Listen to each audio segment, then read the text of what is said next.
Excelentíssima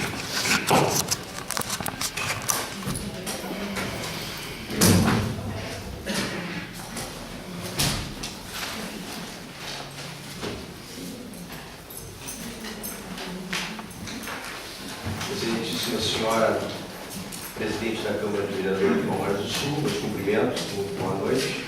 Excelentíssimos senhores vereadores da Câmara de Vereadores, meus cumprimentos também ao vice-prefeito Luciano Bins. Para mim é uma honra e principalmente um desafio anteceder o senhor na tribuna livre e aos demais aqui presentes. Digo isso porque o senhor Luciano Bins é um grande tribuno, historicamente, é um dos melhores tribunos de Palmares do Sul. Muito bem, senhores. Pelo jeito, chegamos à reta final do impeachment. E quanto mais esse governo se mantém, mais situações desagradáveis acontecem. Eu, graças a Deus, não presenciei uma situação, vim aqui narrar aos senhores brevemente, porque tem muita coisa para falar hoje. O prefeito resolveu limpar as ruas de Palmares. Depois de muito pedido, muito requerimento desta Câmara, ele resolveu limpar as ruas de Palmares. Só que o trabalho exercido pelos funcionários e não fiscalizado, diversas vezes é brindado por uma verdadeira baderna. Por que eu saliento isso? Saliento isso porque aconteceu uma situação desagradável com a minha avó, senhora de 75 anos de idade. Ela morando na Travessa 7 de Setembro, os funcionários da prefeitura entraram para limpar e ela requeriu que os funcionários não arrancassem uma árvore que ela mesma tivera plantado para enderezar a rua. E pediu: pai, não façam isso. Pois um deles subiu na árvore e quebrou a árvore por puro prazer. Por puro prazer. Bom, a minha avó se direcionou ao telefone e chamou o prefeito municipal. Qual foi a surpresa? O prefeito municipal pôs panos quentes. Nem sequer chamar a atenção do funcionário não chamou. Como se nada tivesse feito. Eu acredito sinceramente que isso é uma afronta à população, aos conterrâneos, aos munícipes. Foi um fato que aconteceu comigo. Mas quantas vezes o povo palmarense é afetado quando passa na frente do lixão público lá? Isso que ninguém está prestando atenção, que aquele lixão interrompe o curso da água das lavouras do lado de lá para chegar até o município, até o rio. E provavelmente vai haver um grande problema ali. Por exemplo, um acidente.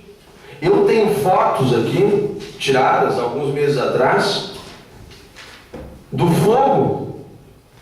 Para extinguir o lixo ali, a prefeitura põe fogo. Eu tenho testemunhas disso. Fogo.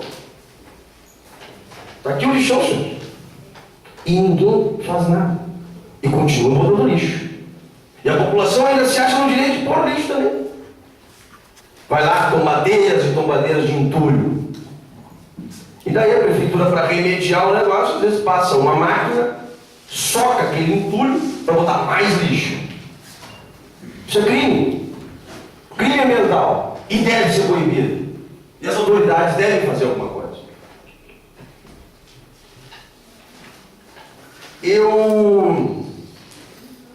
Depois de salientar algumas coisas diante do governo, que tanto, já fui 2 vezes pedir a questão do lixo, diga-se de passagem, uma no gabinete e outra com o secretário de obras, mas para ver uma outra situação e não houve nada. Continua a mesma coisa.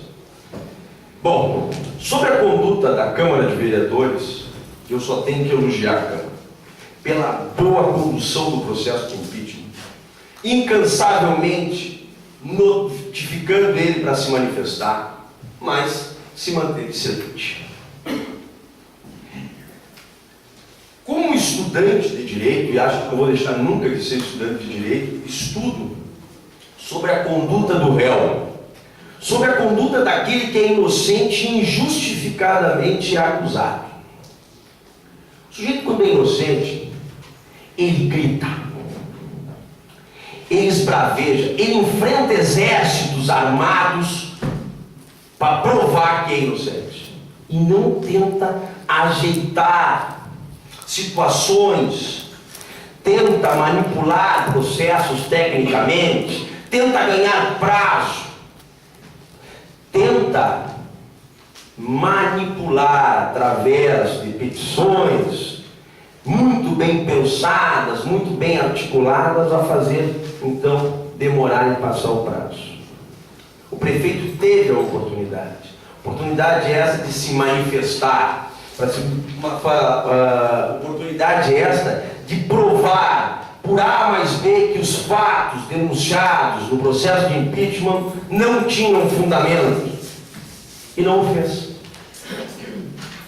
Então, como defender esse homem?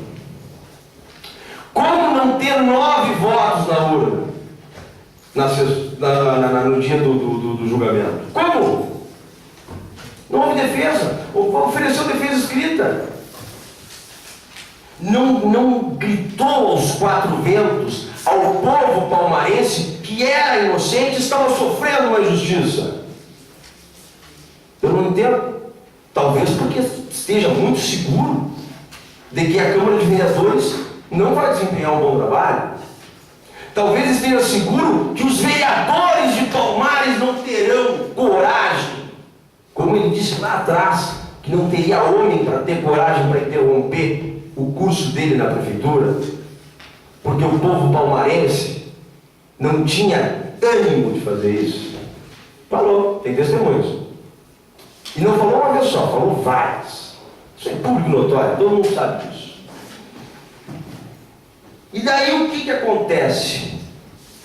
A Câmara se mostrou presente, e eu não posso pensar outra coisa dos representantes do povo, porque é muito fácil gritar e dizer: foi conduzido pelo povo ao gabinete, pois será retirado, se esse processo for julgado procedente, pelo povo, porque os 9 vereadores aqui foram eleitos pelo povo e são seus representantes. Não podemos nunca esquecer disso. Agora, existem 7 votos. Esses 7 votos que deram andamento ao processo não tem razão, isso eu afirmo categoricamente, não tem razão para mudar no curso desse processo, tendo em vista a pífia, posso dizer assim, sem problema nenhum, isso que eu não li nenhuma das defesas, nem a defesa, a defesa prévia, nem as alegações finais. No entanto, a defesa dele como gestor público era significativa ao povo. Deveria ter vindo a esta casa do povo, se defender, dizer categoricamente que não tinha feito nenhum daqueles fatos, ou que responsáveis seriam outros. Aí o que acontece? Hoje nós temos uma situação de que pessoas salientam que ele está esperando o término do processo legislativo para entrar com mandado de segurança e ser conduzido à cadeira. Pois eu tenho absoluta certeza, eu não gostaria de dizer isso, mas eu vou dizer, eu tenho absoluta certeza que não há juiz olhando aqueles fatos ali que irá passar por cima do poder dessa casa legislativa. Se o processo for conduzido, se o julgamento for conduzido, coadunado com o Decreto-Lei 201/67, não há possibilidade de recondução. Então, senhores, escutem com muita atenção, peço total atenção. Os senhores têm o destino de Palmares nas mãos. Os senhores podem entrar para a história para salvar o município. Acho que ainda há tempo. E eu conto efetivamente com a responsabilidade de cada um dos senhores, porque é muito importante. A consciência aqui seria pautada trazendo o povo para essa casa, para trazer uma vigilância daqueles que têm interesse nisso. Nós vimos uma casa aqui que precisava estar lotada hoje. Hoje é a última sessão, talvez. Aí não existe data pré-definida, mas talvez seja a última sessão, você sabe? E nós estamos com a casa vazia. Por isso eu peço para que cada um que está aqui, que tem interesse na resolução desse processo, faça a publicização disso. Traga pessoas, traga o povo para fiscalizar o julgamento, os últimos atos desse processo, porque é muito importante para o futuro do município. Para terminar, eu não poderia denunciar isso. E é com muita tristeza que hoje, quando eu abri o portal, e não tem procuração, já deixo bem claro, não tem procuração para fazer defesa de ninguém aqui, mas o prefeito, ao invés de assumir a responsabilidade, talvez errei culposamente, não tinha intenção de errar, mas errei. Resolveu trazer no mesmo barco o vice-prefeito. Trouxe o vice-prefeito para dentro do processo de uma responsabilidade que é estritamente dele. E prova disso que quando o vice-prefeito resolveu, já termino, questioná-lo, ele terminou com a coligação. Porque o vice-prefeito não teria como ter voz ativa. E prova disso são todos os fatos, por mim ditos, ditatoriais, que o prefeito municipal faz, rasgando qualquer tipo de legislação que faz desta casa legislativa sua fiscalizadora maior. Eu gostaria só de deixar um pensamento a todos os presentes, que diz muito bem cada um dos fatos narrados nessa reunião. Quase todos os homens são capazes de suportar adversidades, mas se quiser pôr à prova o caráter de um homem, dê-lhe o poder. Abraham Lincoln, presidente dos Estados Unidos da América. Muito obrigado.